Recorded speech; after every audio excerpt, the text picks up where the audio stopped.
अस्सलामुअलैकुम दा د ډیشکو د حال دی شولې سیدل ترغل د تلای په سلا کولې تا دا نن څه چل شوی او ډاکټر صاحب دا داسې چل و چې زمونږ دوه ورځې مخکې زمونږ دلته ډاکټر رضا محمد سره ایکسپوز شوی یو پیشنټ ته د هغې نه بعد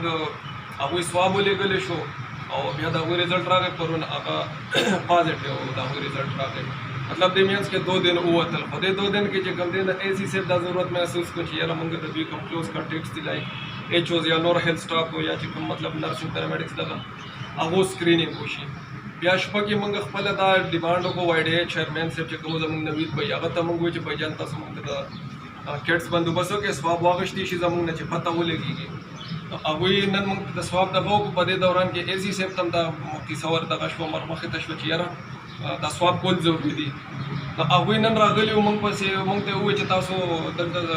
کمرې نه بهر مه وځئ موږ به تاسو پسې تاله لګو موږ ورته ډېر ووایو چې سر موږ خو ډاکټران یو مطلب جنرال پاپولیشن نه زیات پوهېږي په دې قصه باندې د خپل ملګري کیر څنګه کول دي د ځان څنګه کول دي خپله کیر کول څنګه دي په دې خبرو باندې پوهېږو خو خیر هغه تاله ولګوله اوس دا د فیسبوک نه خبر شو چې هغوی زمونږ کوم کوارټر دی موږ ایچ اوس پکې پاتې کېږو هغې د سر رضا محمد ریزیډنشل ایریا ډکلیر کړی دا مطلب لکه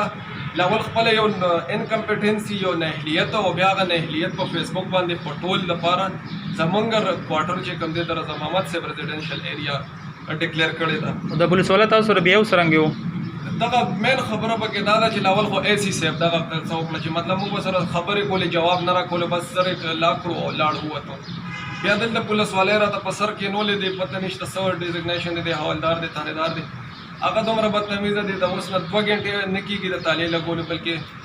2 غنټو کې دننه هغه ماته 45 ځل کنسول وکړې بدتمیزي کې ماته دومره پورې وویل چې یاره